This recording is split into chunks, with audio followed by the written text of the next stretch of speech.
Ja, op donderdag 4 januari jongstleden werden in de Schouwburg in Venray de Venrayse ondernemersprijzen uitgereikt.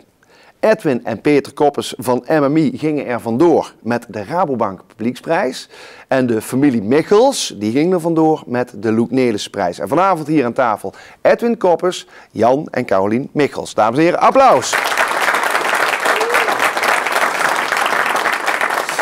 Ja, gefeliciteerd allemaal. Ook gefeliciteerd aan de overige familieleden en werknemers die hier in het publiek zitten. Ja, hoe was dat nou om uitgeroepen te worden tot winnaar van een van de Venrayse ondernemersprijzen? Dat was super. Ja, we hadden het niet echt verwacht. Maar uiteindelijk dacht ik, als je dan wint, dat is gewoon, dat is super. Ja. Dus ik ben super trots op dat we die ondernemersprijs gewonnen hebben. Ja, dus super trots. Ja. Hoe was het bij jou, Edwin? Ja, bij jullie? Ja, grotendeels zwaar onderschat door mezelf. De impact was vele malen groter dan dat ik van tevoren had ingeschat. Maar kun je dat uitleggen? Ja, wat gebeurt er dan? Nou, de reacties natuurlijk direct, maar dat blijft gewoon doorgaan de eerste tijd. En dat gaat van bloemen, planten, flyen, bezoekjes van mensen. De dag daarna, ja, dan hoef je gewoon niks te doen, want die hele dag staat op de kop. Ja. Mailings, mijn telefoon is letterlijk helemaal volgelopen. Ja, echt waanzinnig. Ja, ja. Ik zie jullie knikken, herkenbaar? Ja, het is echt mooi om te zien hoeveel mensen, hoe iedereen met je meeleeft. En echt onvoorstelbaar dat er zoveel mensen ook aan je denken. En dat is echt wel heel bijzonder. Want wat was bijvoorbeeld een bijzondere reactie waarvan je zegt, nou dat was zo grappig, dat was zo leuk? Ja, vandaag nog een hele bijzondere, ik kan hem even laten zien. We hebben een gouden plaat gewonnen. Ja, nou goed, die refereert natuurlijk aan jullie optreden, want jullie waren volgens mij de eerste ooit die jullie presentatie zingend deden. Nou ja goed, en dat levert dus meteen een gouden plaat op. Ja, heel bijzonder. Dat is wel heel bijzonder, ja. Maar wel heel ludiek. Ja, zeker. En welke is jullie bijgebleven? Welke reactie? Ja, we waren nog tot een late uurtje weg geweest en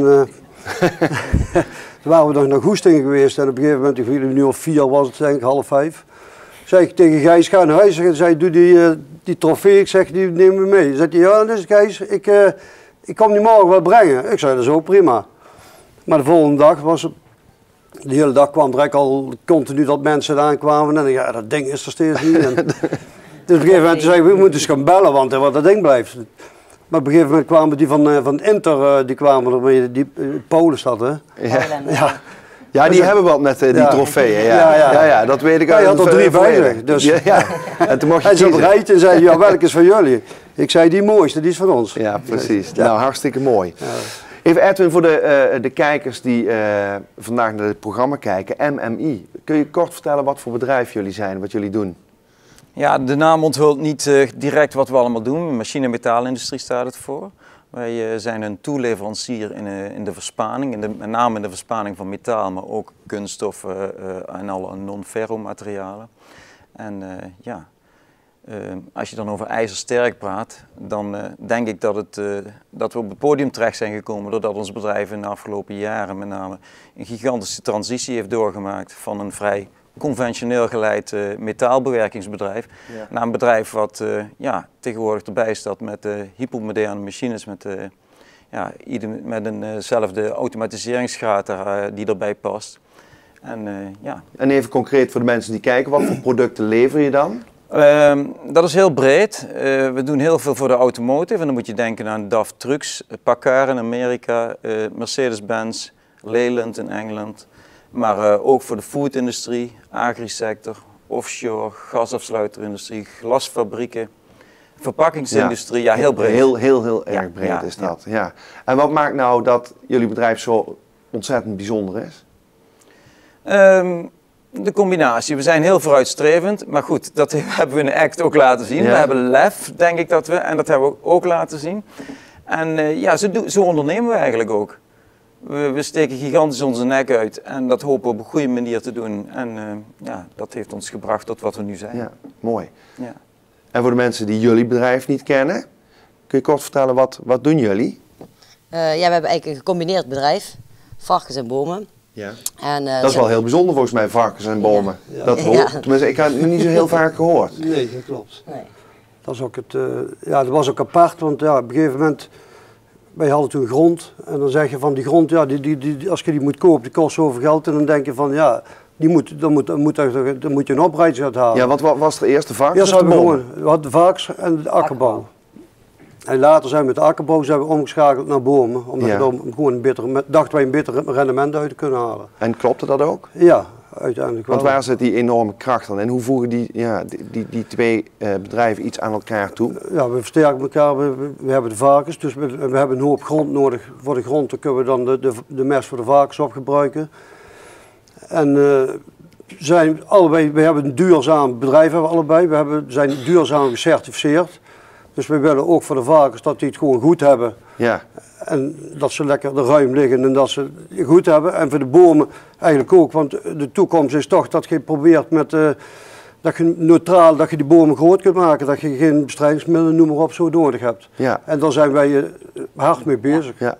Wat mij in ieder geval opviel was, je hebt ook iets ontwikkeld om zeg maar de bemesting te doen van die bomen. Ja. Dat heb je helemaal zelf bedacht? Ja, maar eerst hadden we eigenlijk, ja, dan had je maar een paar hectare, maar op een gegeven moment begon steeds meer uit te breiden. Dus ik kon mijn eigen varkensmest, moest ik dan in principe gaan afvoeren, want ik kan niemand had zo smal zo'n injecteur. Ja. Dus toen ben we gaan nadenken, dus hebben we samen in een combinatie met een bedrijf, hebben we dat machine toen ontwikkeld. Dus eigenlijk ben je ook nog uitvinder?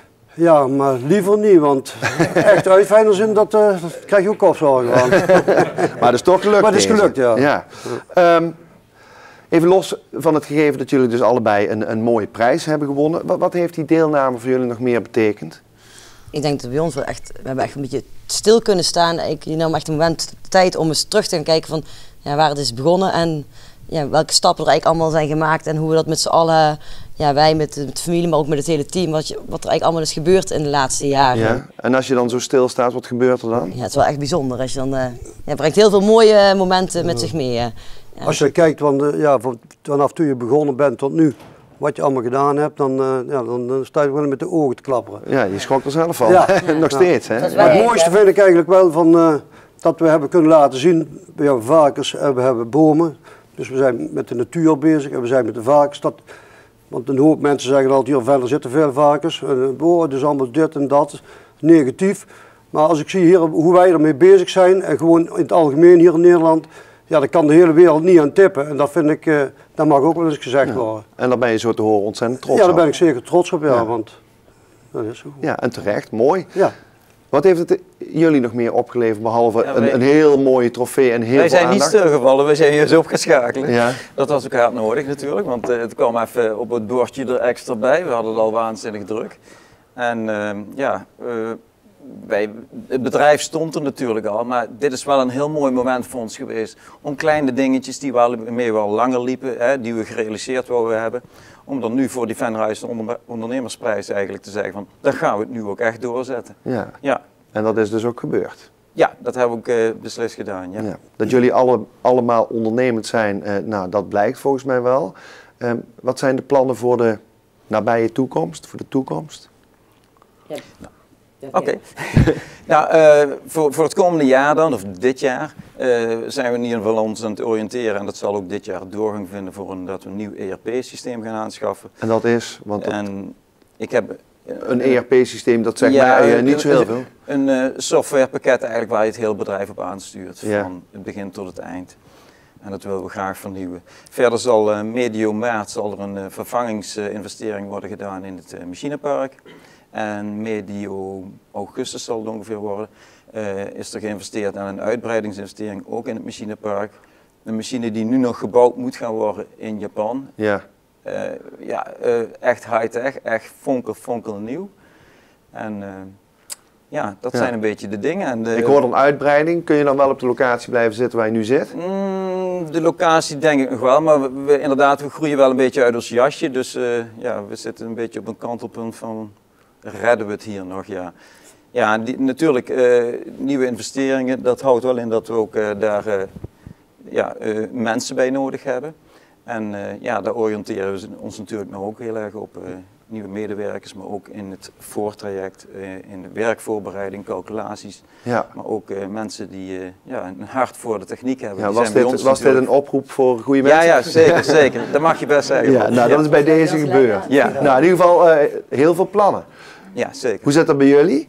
Ja, bij ons, wij zijn eigenlijk wel nog steeds bezig, vooral met milieu. Dus we willen eigenlijk proberen chemievrij te gaan werken. In ieder geval zover mogelijk te kijken in hoever dat mogelijk is. Ja. We willen ons een beetje vooral meer gaan richten op de export. Dus daar zit toch wel heel veel potentie. En we hebben natuurlijk een bedrijfsovername. Dan gaan we, het traject wat van start gaat langzaam. Ja. Dat betekent dat je er helemaal uit gaat? Dat denk ik niet, maar wij langzaam terugtrekken en dan dat je langzaam gewoon zelf rustig aan een beetje bekijken en van alle dingen doen die je dan graag doet. Ja. Dus, En dat is bijvoorbeeld met de kleinkinderen? Ja, dat is nu al. Ja, dat is nu Ja.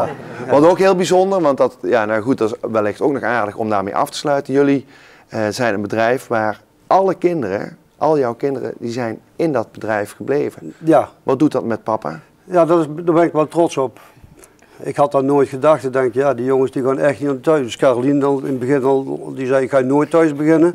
Dus dan is het toch wel heel bijzonder dat ze dan, dat is Caroline thuis, Josef, die zei eigenlijk altijd al, ik wil bij de varkens wel werken. Ja, en Iris, die is eerst weer gaan werken. En die zei op een gegeven moment, ik wil toch thuis gaan beginnen. Maar ik heb nu ook gezien hoe het als je uitwerkt wat het daar is. En hoe hier thuis, dat kun je wel lekker ontwikkelen. Je kunt dingen doen, ja, en dingen gewoon zelf die je zelf graag wilt. Ja. En dat is toch wel, dus dat vind ik heel bijzonder dat ze alle drie, daar ben ik echt trots op. Nou, dat lijkt en daarom hebben we denk ik, het is ook meer te danken, want met z'n allen hebben we het allemaal gedaan, want het was toch niet niks. Lijkt me heel mooi om hiermee af te sluiten. Dank jullie wel allemaal.